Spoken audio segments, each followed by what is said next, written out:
In conversation with Christina Cross, C.J. Cross grew up in a snowy little northeast town, cutting her teeth on true crime novels to starve her love of all things mysterious. The writing bug bit her early, and she found her way into the publishing world, writing 50 plus books under various top secret pen names over the years.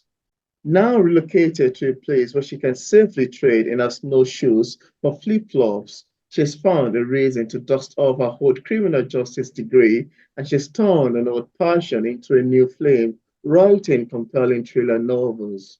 When she's not writing, you can usually find her drinking bonbon with fellow authors or spoiling a rescue pub. And on today's episode of Author Interview, it's my utmost pleasure and enjoy to have on the show today, Christina J. Cross. How are you doing, Christina? I'm great. Thank you so much for having me today. Yeah, it's my pleasure, actually, and excitement to have you on the show today. Quite excited we're going to be talking about your book, and you have such an amazing and lovely, beautiful bio. Thank you. Yeah. Yeah, so Christina, I need to mention that I'm really impressed by your book series, Dana Gray FBI Mysteries, which get left behind, happens to be the first in the series. Now, starting from the first book, could you tell us how it came about and what inspired you to write Girl Left Behind? Sure. This is Girl Left Behind. It is the first book in the Dana Gray series. And this book came about because a fellow author and really good friend of mine, LT Ryan, he encouraged me to try my hand at thrillers because I had never written them before, but that's the genre that he writes in. So together we had so much fun kind of brainstorming the idea for this series together. Mm. And when I pitched the idea of Dana Gray, who's an occult librarian, as the main character, I wasn't sure it was going to work at first. Wow. Because it's a little bit out there. But I love being able to add the supernatural element to anything I'm writing because that just gives you so much liberty for your writing. Yeah. And really, I think Dana's openness to see and accept everything in the world helps balance out the other character, which is Jake Shepard. He's a very rigid FBI agent. So if you've ever watched TV series like Bones or X-Files, it has a lot of those themes going on. Those are shows that I personally loved and Mm. watched so much as a teen. Wow. Wow, that sounds quite amazing, really. I love your sand of each, and I particularly love the design cover of the book. It looks quite great. Could you show it again to the camera? Just always what it looks like. Beautiful, really. Yeah, sounds great. I love the sand of it. Looks great. Yeah, then you have the follow-up series to Girl Left Behind and the name of Girl on the Hill. Not quite sure if you have a copy there with you, that too. Now, without giving much information away, could we have a sneak of what I'd expect picking up Girl Left Behind? Yes. So this is the second one, the follow-up, the second book in the On the Hill. series, called Girl on the Hill. As you can see, there's like so many tags and stuff. I always have to look back at them when I'm writing the next one in Oh, the series. interesting. But like you said, it's hard to talk about without giving spoilers, because these books are definitely meant to be read in order, Mm, because Girl on the Hill picks up exactly where Girl Left Behind leaves off. So these characters are continuing to develop, they're coming into their own, and they just continue to get caught up in more thrilling cases in Washington, D.C. I actually I love your take on this subject, actually, and I love your answers to this question. Really do bit for an interesting discussion. Thanks for sharing. Sure. Yeah. And again, seeing your lovely bodies of literature works, I am tempted to ask you, how do you develop passion for writing in the theme or in the genre, I'd say, of mystery thrillers? For me, I just love writing in general. I tend to bounce around in genres a lot because that's Mm, the type of reader I am. I like to read romance, fantasy, sci-fi, paranormal, thrillers. And I get inspiration from whatever I'm reading, and it sparks ideas of stories that I want to write myself.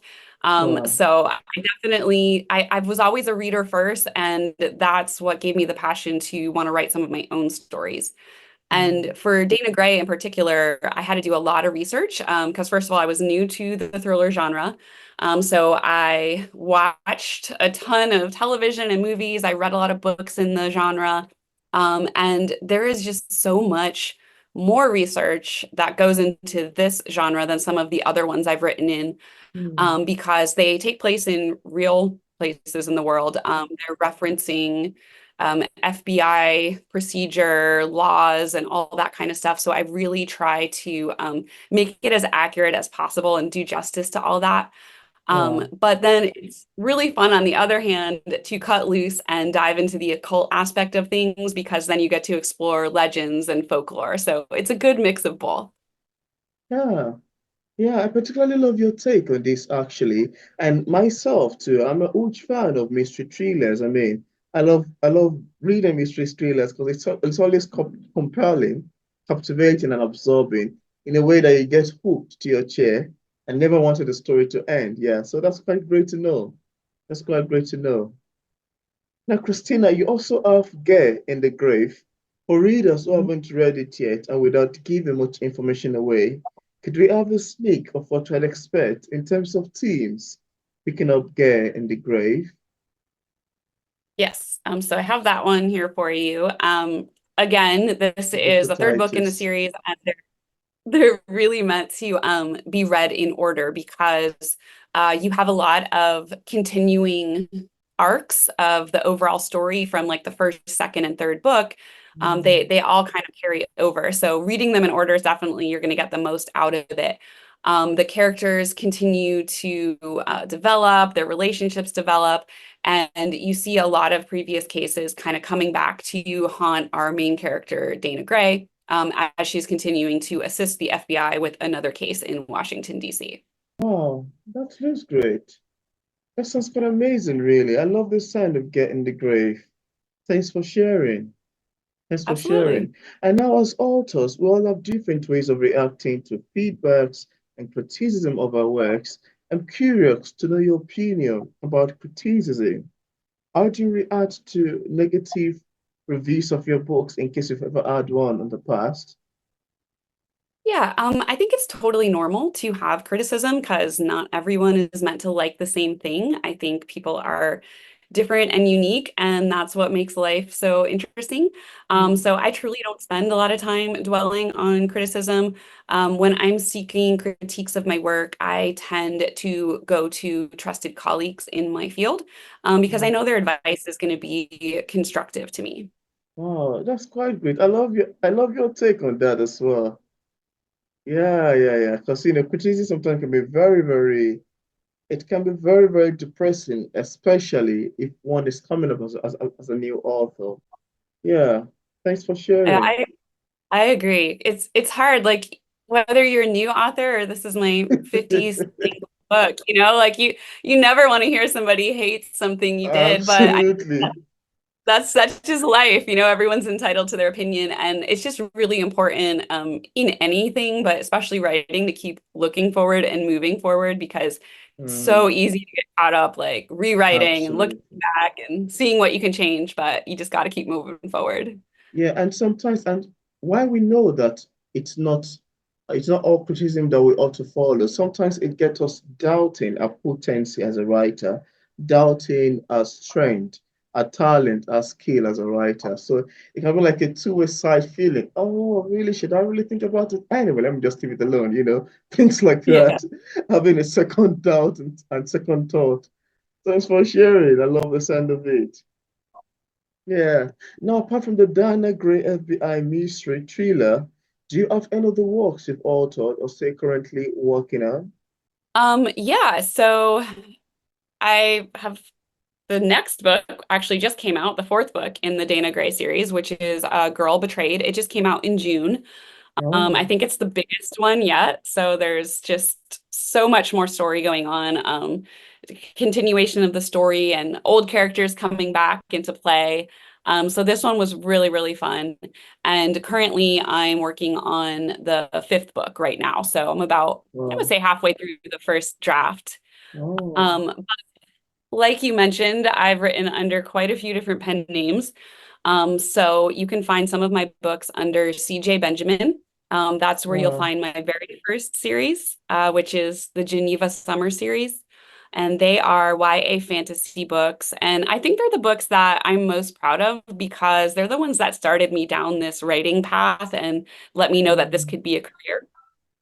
And then under Christina Benjamin, you will find my romance series like How to Date a Tomboy, the Bradford Brothers, Boyfriend series, and much more. I think the majority of my books are under Christina Benjamin. And mm, then under Bella Knight, you will find my paranormal romance series, which is called Crescent City Wolves. And of course, CJ Cross is where my thrillers are. mm. Well, considering the fact that you've written so many books and you have so many titles, I'm tensed to ask you, and I myself have always been fascinated myself, ordinarily, about how authors, especially novelists like yourself, craft long sentences and bring words together in a way that, paragraph make chapters, make pages, make quite a lot of chapters and together an amazing huge novel like the ones you've been showing me thus far. And this always leaves me thinking about how exactly they got the ideas and inspiration to put this words together, to put these chapters together in a way that the transition is not lost, the storytelling is not lost, the characterization is being maintained, the storyline is being, it's consistent. And it's just so surprising how someone can do all of these things successfully. Now, as far as writing is concerned, I'd love to ask you, how do you get the inspirations and ideas to put your works together, to get your ideas, to do your writing? Or let me just ask you generally, what's your writing process like, if you'd like to talk about that? Yeah, so for me, the ideas are the easy part. It's getting them all out in a timely fashion that makes sense, like you're saying. And like everyone, I'm very influenced by the world around me. Travel in particular is something I'm really passionate about. So I tend to use the places I visited as settings for my novels. Because when I'm in a new place, like it just sparks that creative part of my Yeah. brain where thinking more about, oh, what could happen here, and I just am intrigued to learn more and just naturally want to write that into whatever I'm working on. Mm. But the stories and characters themselves, they tend to come to me in dreams, which I don't know that's normal. Every time I tell Interesting. people I dream up my stories, they kind of look at me Mm. like, okay. Um, but I've always just had a very vivid imagination. And once I kind of create that world and realm for my characters to live in, it comes very Yeah. dimensional to me. So it's easy to imagine them existing in that world. And so it's just fun. I know I fall asleep at night thinking about, okay, what adventures are they going to take me on? Because I have a plot and an outline Mm. set, but I don't make it set in stone. Like I leave a lot of room for flexibility and for other ideas to come and kind of take my writing in a different way. Sometimes I have to Yeah. pull it back, especially, trying to keep a consistent storyline over a really long series. Absolutely. You have to keep that in mind. But Mm. it's generally just really fun to be creative and let your imagination run wild. Well, I love your take on this actually. And I love the fact that you particularly mentioned that it come to you in dreams. Whenever I get to ask authors how they get their ideas, some will say, well, I get my ideas from real life experiences, I get my ideas from what I've seen around me, I get my ideas from dreams. And I'm like, interesting. Yeah, that sounds like something very fun, really. Because you just wake up from a dream and all of the old thing you've dreamt about just come to you and you close your eyes, start penning them down. It's an amazing and thrilling experience, really. Thanks for sharing. Absolutely. Yeah, yeah, yeah. I enjoy hearing about that. Quite great. Thank you. Yeah. And before we call it a day today, is there anything that you'd love to share with the viewers about your bodies of books? Yeah, I love to put it that way. Your bodies of literature works that we did not mention in this interview, and you'd love the viewers to know. I just love writing so much, but I think the most rewarding thing about this career is connecting with Yeah, readers and other authors. yeah. And my favorite way to do that is through Instagram. I tend to share what I'm working on daily in my stories too, so it's a great place to get sneak peeks on what I'm working on. There's Oh, also a link to find all of my books on there as well, so it's a really good resource. It's a great way to connect, and so. We can do that on Instagram, and you can find me at author C. Benjamin. interesting. Yeah, thanks for sharing. I love the sound of it. And as a published author, what sort of advice do you have for other writers who are still struggling with putting a work out there, with writing and publishing a book? And just in case we have viewers who are currently watching this interview and they would love to get a copy of any of your amazing works, on what platform are they available on for purchase?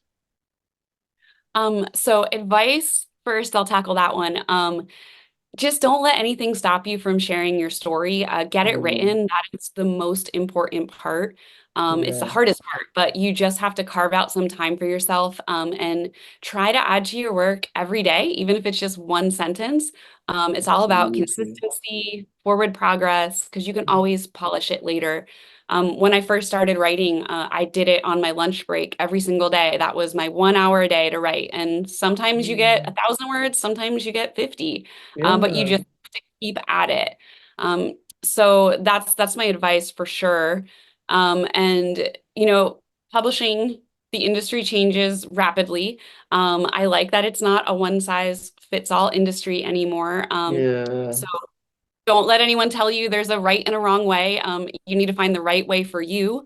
It can be indie, traditional, a combination of both. Yeah. So for me, I found a wealth of knowledge when I started going to writing conferences Mm, and book signings. So even if you mm, don't have a book written yet, this is a great resource. You can kind of find your tribe there.